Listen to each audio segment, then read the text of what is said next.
नमस्कार दोस्तों, स्वागत है आप सभी का। और अभी हम लोग बात करने वाले हैं रियल एस्टेट वर्सेस लमसम के बारे में कि दोनों इन्वेस्टमेंट में से आपके लिए बेहतर क्या होगा। आपको रियल एस्टेट के साथ जाना चाहिए या किसी म्यूचुअल फंड में लमसम उठा के कर देना चाहिए, और आपको रिटर्न्स कौन अच्छे देगा। तो सबसे पहले हम लोग बात करते हैं म्यूचुअल फंड में लमसम इन्वेस्टमेंट के बारे में। दोस्तों लमसम क्या होता है, तो उससे पहले हम जानते हैं म्यूचुअल फंड क्या होता है। दोस्तों म्यूचुअल फंड क्या होता है कि एक ग्रुप ऑफ, मान लीजिए एक पर्टिकुलर फंड बना दिया गया जिसमें बोल दिया गया कि इतनी कंपनीज हैं और आपका पैसा अगर इस फंड में डालोगे तो आपका पैसा इतनी सारी कंपनीज में लगेगा और इतनी सारी कंपनीज में पैसा लग के आपको एक पर्टिकुलर रिटर्न देगा। तो मान लीजिए इसमें शेयर्स में अगर आप पैसा लगाते हो तो आप डायरेक्ट किसी कंपनी में लगाते हो, लेकिन म्यूचुअल फंड में आप ही का पैसा कोई तीसरा आदमी लगाता है और तीसरा group of peoples, intelligent peoples, वो फंड मैनेजर्स या एसेट मैनेजमेंट जो कंपनीज़ हैं उनके थ्रू आपका पैसा जाता है और वही 100 रुपया जो आपने इसमें डायरेक्ट लगाया वही 100 रुपया टुकड़ों में बट के कई सारी कंपनीज में लग के डाइवर्सिफिकेशन के प्रिंसिपल से आपको इंटरेस्ट गेन करवाता है। ठीक है, तो आप समझ गए होंगे कि म्यूचुअल फंड का सिनेरियो क्या है कि आपका पैसा लिया, हमने उसे 100 जगह लगाया, जितनी जगह मन था उतनी जगह लगाया, हमने कमाया, उसका हिस्सा आपको दिया। ठीक है, तो ये जो मेथड है ये होता है कि म्यूचुअल फंड का इन्वेस्टमेंट का मेथड। तो इसमें दो मेथड्स है। एक तो है SIP, सिस्टमैटिक इन्वेस्टमेंट प्लान, जिसमें आप पैसे को हर मंथ डालते हो। 500 से इन्फिनाइट रुपीज़ की आप SIP कर सकते हो और पर्टिकुलर म्यूचुअल फंड में इन्वेस्ट कर सकते हो। तो इसमें क्या होता है, आप हर मंथ पैसा डालते हो, उसी के बदले आपको मिलती है NAV, नेट एसेट वैल्यू, और जो वो नेट एसेट वैल्यू मिलती है उसी से कैलकुलेट होता है, उसी की एसेट की, जो म्यूचुअल फंड की एसेट है उसकी वैल्यू बढ़ती जाती है इन फ्यूचर, और जब वो बढ़ती जाती है तो उसी हिसाब से आपका पैसा का वैल्यू बढ़ता जाता है। ठीक है, आपके इन्वेस्टमेंट्स का। इसके बारे में डिटेल वीडियो आपको हमारे चैनल पर मिल जाएंगी। ओके फ्रेंड्स, अब इसके आगे हम लोग बात करते हैं कि लमसम क्या है। देखिए, अगर हर मंथ आप पैसा इन्वेस्ट करो 10 साल के लिए, आपने 10 लाख रुपए को 10 साल के लिए 100 रुपए करके इन्वेस्ट किया, तो 2-2 हज़ार 10-10 हज़ार जैसे भी हुआ वैसे इन्वेस्ट किया। तो इस केस में जो SIP का केस होता है वो इसमें आपका टुकड़ों में पैसा इन्वेस्ट हुआ। ठीक है, और लमसम में क्या होता है, आपने किसी पर्टिकुलर म्यूचुअल फंड में या कई सारे म्यूचुअल फंड में एक साथ उठा के पैसा डाल दिया, देन आफ्टर आपको नहीं उसमें छड़ना है,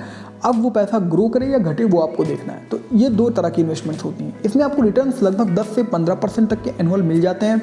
आप किसी भी थर्ड पार्टी ऐप्स के थ्रू आप इन्वेस्ट कर सकते हो जो जेन्युइन है। ठीक है, आपको मार्केट में आप रिसर्च करोगे थोड़ी सी तो आप लमसम और SIP के लिए अलग अलग ऐप्स पा जाओगे। ठीक है, इसके बाद में अगर हम लोग बात करें कि इसको अगर हम कंपेयर कर रहे हैं रियल एस्टेट से, तो अगर आपके पास पैसा है और आपको कोई समझा रहा है कि रियल एस्टेट के थ्रू जाइए या ना जाइए या लमसम के थ्रू जाइए, SIP कर लीजिए, तो देखिए जो नई नई बातें आती हैं ना कि ये देखो ये चीज़ लमसम है, ये चीज़ SIP है, तो आदमी सोचता है यार हाँ भाई कुछ साइंटिफिक नाम है और इसका मतलब कि बेहतरीन होगा और अपना पैसा पूरा हम उसमें लगा सकते हैं। हमेशा याद रखना, investment in securities means investment in share market, stocks, ये सब मार्केट रिस्क का खेल है, ये रिस्की है सब कुछ। ठीक है, इसमें पैसा जीरो भी हो सकता है, ये कोई नहीं बताने वाला, लेकिन लोगों को आपके पैसे से पैसा लगा के पैसा कमाना है तो वो आपको हमेशा इसके सारे बेहतरीन पॉइंट्स बताएंगे। लेकिन in comparison to real estate, मैं पहले ही बता रहा हूँ, real estate is the father of all the investment, सारे इन्वेस्टमेंट का बाप होता है। कोई भी आके अगर आपसे बोले कि हमारा रियल एस्टेट का इन्वेस्टमेंट से बेहतर कोई प्लान आया है, तो भाई याद रखना real estate is always better than everything यार। ठीक है, एक नॉर्मल इन्वेस्टर जो अगर जायदाद बनाता है या ज़मीन जायदाद बनाता है वो हमेशा आगे रहेगा, ज़्यादा साइंटिफिक लोगों से आगे रह जाता है भाई। ठीक है, बहुत 1, 2, 10, 5 लोग लकी हो गए आप देखते हो, या बहुत भाई लक फैक्टर होता है, वर्क करता है। बातें मत, झूठी बातों पे विश्वास कम करिए। ठीक है, और बहुत ज़्यादा लक फैक्टर हुआ या बहुत अच्छा रिसर्च किए, बहुत ज़्यादा समझदार हुए, किसी बहुत अच्छी कंपनी में सही समय में इन्वेस्ट कर दिए, 10-20 साल वेट किया और जाके बहुत ग्रो कर गए। ठीक है, ग्रो किए, बहुत बेहतरीन बात है, लेकिन जो बंदा रियल एस्टेट से ग्रो कर रहा है वो भी ग्रो ही करेगा, वो घटेगा नहीं भाई। ठीक है, तुम्हारे वाले में तो ये भी हो सकता है कि तुम गायब भी हो जाओ मार्केट से, जीरो हो जाओ अगर आप इन सब चीज़ों के सहारे चल रहे हो, दिवालिया हो सकते हैं। लेकिन रियल एस्टेट के केस में ऐसा कुछ नहीं होने वाला। वो बंदा अगर रियल एस्टेट में ही लगा हुआ है ना तो रियल एस्टेट से वो बढ़ता ही चला जाएगा। भाई राजे महाराजे के पास किसी पैसे कमाई नहीं थी। ठीक है, ना वो लमसम के थ्रू जाते थे ना SIP करते थे, वो तो सिर्फ ज़मीन जायदाद के लिए करते थे ना। ठीक है, तो इसका वैल्यू समझ सकते हो। और आज की भी डेट में जिसका जितना बड़ा ज़मीन जायदाद, जितना बड़ा उसका एसेट वैल्यू, जितने उसके घर, जितने उसी से आप वर्थ निकालते हो कि हाँ यार ये बड़ी चीज़ है। ठीक है, तो इस लॉजिक को आप समझ के चलो। अब इसमें आप कोई भी इन्वेस्टमेंट करते हो, कोई भी प्लॉट लेकर छोड़ते हो तो 10 से 12% तक का रिटर्न आपको यूजुअली मिल जाता है सालाना। लेकिन दोस्तों आप अगर सोच रहे हो कि हमें कोई टैक्स नहीं देना पड़ेगा in the case of real estate, क्योंकि म्यूचुअल फंड में जो भी कमाओगे सब पे टैक्स देना है, तो रियल इस्टेट में भी भैया कमाई पे टैक्स देना होगा। अगर आप 24 महीने से पहले सेल कर रहे हो तो आपको देना होगा short term capital gain tax, 24 महीने के बाद सेल कर रहे हो तो आपको देना होगा long term capital gain tax. तो दो तरह के टैक्स लगते हैं, 24 महीने से पहले फ़ायदा उठा लेने पे short term capital gain tax, 24 महीने के बाद फ़ायदा उठाने पे long term capital gain tax. लेकिन दोनों से छुटकारा आप पा सकते हो अगर आप किसी सीए की हेल्प ले लो, और कई सारे मेथड्स हैं जिसके थ्रू आप टैक्सेशन को भी बचा सकते हो। तो दोस्तों अगर यहाँ पे हमने कंपेयर किया कि लमसम और रियल एस्टेट में से किसके साथ जाना है, तो आप नॉर्मल सी बात मेरी समझ के चलो, ठीक है। 10 से 15% का रिटर्न आपको लमसम में मिलना है, 10 से 15% का पक्का वाला रिटर्न आपको रियल एस्टेट से मिल जाना है, ठीक है, अगर आपने रिसर्च सही की तो रिटर्न के केस में तो लगभग सेम है। लेकिन भाई म्यूचुअल फंड में जो रिटर्न्स हैं वो हमको कोई बताए मतलब कि हमको 2000% रिटर्न मिल गया, ऐसा नहीं पॉसिबल है यार, क्योंकि वो कोई मैनेज कर रहा है पैसा, वो मैनेज करके डेली सेल और डेली परचेज कर रहा है, डेली ऐसी चीज़ें कर रहा है, तो आपका पैसा तो घूम टहल रहा है ना, तो उसमें घटा बढ़ी आपको एक पर्टिकुलर रेट के आस ही पास रखना है। लेकिन रियल एस्टेट में आपके पास आपके ऊपर ना कोई दबाव है, ना कोई ऊपर से कंट्रोल है, ना कोई थर्ड पार्टी आपको मैनेज कर रही। आपका वो पर्टिकुलर टुकड़ा है, आपका प्लॉट है, आपका लैंड है, उसको आप ही यूज कर सकते हो ना, वो आपके पर्टिकुलर ओनरशिप में है और उसकी ग्रोथ 100% होनी है। आज की डेट में आप जरा पीछे जाके देखो, किसी से बोलो आपने कोई एफडी की थी, कुछ भी की थी 10 साल पहले, तो वो क्या हुई भैया, 20 हो गई, बहुत अच्छी बात 20 हो गई। आप जाके आप किसी सेकेंड पर्सन से पूछो भैया आपने जो 10 साल पहले प्लॉट लिया था 1 लाख का, वो कितने का हो गया, बोलेगा भैया 25-30 का हो गया। तो अगर आप एक चीज़ देखोगे 1 लाख हुआ 20, 25, 30 और 10 लाख हुआ 20, तो उसने तो इन्फ्लेशन महंगाई को भी नहीं कवर किया। उस समय जो 10 लाख की कीमत थी, आज की जो 20 लाख की कीमत है, कंपेयर कर पाओगे भाई? आज के समय में जो 20 लाख है वो वहाँ के 10 लाख के नहीं, वो 5 लाख के भी बराबर नहीं है उस समय के, आज के 10 साल पहले के।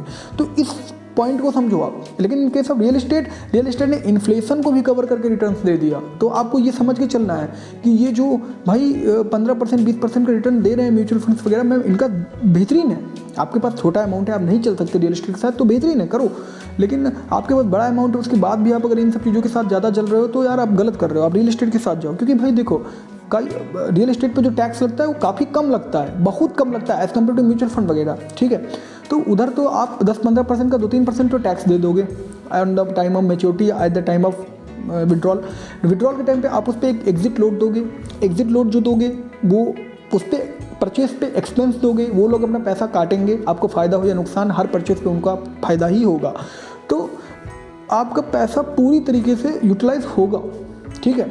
लेकिन उस पर आपको हर जगह पे पल पल पे चार्ज देने होंगे और आप अपने पैसे के ओनर नहीं होगे, ठीक है, और रिस्क के साथ भी रहोगे।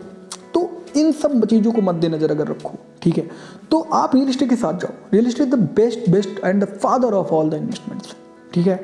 ये लॉजिक आपको समझ में अगर आ गया, ये लॉजिक अगर आपके समझ में आ गया, तो आप समझ जाओगे कि लोग क्या चीज़ बताते हैं ऑनलाइन, क्या बात छुपा रहे हैं।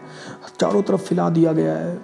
अभी देखो एकदम उछल रहा है पूरा भारत को, एकदम इतने इन्वेस्टर पूरा पगलवाए दे रहे हैं, अरे ज़मीन में कुछ नहीं रखा, रियल एस्टेट में कुछ नहीं है, सब कुछ आ जाओ, ये है टेंट टिश्यू ये योजना है, और ये जो है बहुत कॉम्प्लिकेटेड नाम दे दिया ट्रांसियोन, इसमें तो आप अरे भाई ये रेंटियोन प्रेंटियोन जो ये सब चूतिया रख चल रहा है, इससे बच जाओ। चुपचाप आप याद रखो कि जितना ज़मीन जायदाद बनाओगे, जितना रियल एस्टेट के साथ जाओगे, उतना बेहतरीन होगे। और फिर प्लॉट ही नहीं होता रियल एस्टेट भाई, आप ज़मीन लेके एक बिल्डिंग बनवा के रेंट पे दे दो, रेंटल इनकम कमाओ, रेंटल इनकम से ही आपको पर्टिकुलर रिटर्न लाइफ टाइम मिलता रहेगा, ठीक है। उसके बाद उसकी प्राइस भी बढ़ती रहेगी। तो real estate is always better than all the investments, okay. और ये सीक्रेट याद रखना कि 80% लोग सिर्फ रियल एस्टेट से बड़े हैं, ओके। और जो 20% भाई गिनती के तुम नाम बताते हो कि हम तो बिल गेट्स को जानते हैं, हम तो जेफ बेजोस, इनको भाई वो तुम गिनती के 100-150 गिनते हो ना, और दुनिया में लोग कितने बिलियंस में हैं, बाकी लोग और रिच नहीं है दुनिया में भाई। हर कोई जेफ बेजोस बिल गेट्स नहीं बन सकता, इस रियलिटी को सबको एक्सेप्ट करना होगा, ठीक है। कौन बाद में स्टोरीज़ को मैनिपुलेट कर दिया गया, चीज़ों को मैनिपुलेट कर दिया गया, बातें बदल डाली गई सब, जो रियलिटी में शुरू करता है, किसी ने 10,000 करोड़ के इन्वेस्टमेंट के साथ शुरू किया और 10,000 करोड़ के इन्वेस्टमेंट को 10 लाख करोड़ बना लिया, तो बताएंगे कि वो ठेला चलाता था, ठेला से 10 लाख करोड़। अरे नहीं बनता यार, झूठ है। ठीक है, तो रियलिटी में जियो, दिमाग को जो एक हिप्नोटाइज करके एक नए इन्वेस्टर को इंडिया के रख लिया गया है, इन सब चीज़ों से हिप्नोटाइज की सिस्टम से निकल के खुद देखो यार, अपने घर के बाहर निकलो, आपको यार कोई तीसरा बताएगा। आप यू यार एक भारतीय हो यार, जुगाड़ू लोगों का देश है, हम लोग जुगाड़ लगा लें तो फिल्म खरीद लें दूसरा देश, तो ये जो है क्या कहते हैं, हमको तीसरा जो है कोई इराक में रजिस्टर्ड कंपनी, ईरान में रजिस्टर्ड कंपनी आके बताएगी कि यहाँ इन्वेस्ट कर दो, वहाँ इन्वेस्ट कर दो। समझे लॉजिक? बहुत लोगों को बुरा लगा होगा, बहुत लोग अगर वीडियो देखे होंगे, बड़े इन्वेस्टर्स होंगे या फिर बड़े बड़े म्यूचुअल फंड वाले होंगे, तो बुरा लग जाता है। ठीक है, लेकिन इन रियलिटी यार मुझे झूठ नहीं बोलना। ठीक है, आप चुपचाप रियल एस्टेट के साथ जाओ और देखना, ये जितने एंटियन, पैंटियन, झेंटियन जितने भी हैं ना, इनसे आगे रहोगे यार, लाइफ टाइम आगे रहोगे। रेस में तुमसे हारते चले जाएंगे। तो इस वजह से real estate is the winner. Mutual fund, SIPs in the case of मतलब अगर देखें रियल एस्टेट के सामने तो कुछ नहीं है, कुछ नहीं है रियल एस्टेट के सामने, ये सब चीज़ें कुछ नहीं है। They are only simple plans that you can take and invest, and then after you can grow a little bit and you can cover the inflation and get the tax and you can just cover the inflation only. लेकिन in case of real estate you can cover the inflation, you can grow yourself, you can have a lot of opportunity to grow. Okay friends, तो कैसी लगी आपको video? अच्छी लगी हो तो like कर दीजिएगा, बुरी लगी हो तब भी लाइक कर दीजिएगा, सब्सक्राइब कर दीजिएगा, शेयर कर दीजिएगा। और दोस्तों इस बात को याद रखिएगा कि सच जो है थोड़ा सा कड़वा होता है। तो जय हिंद।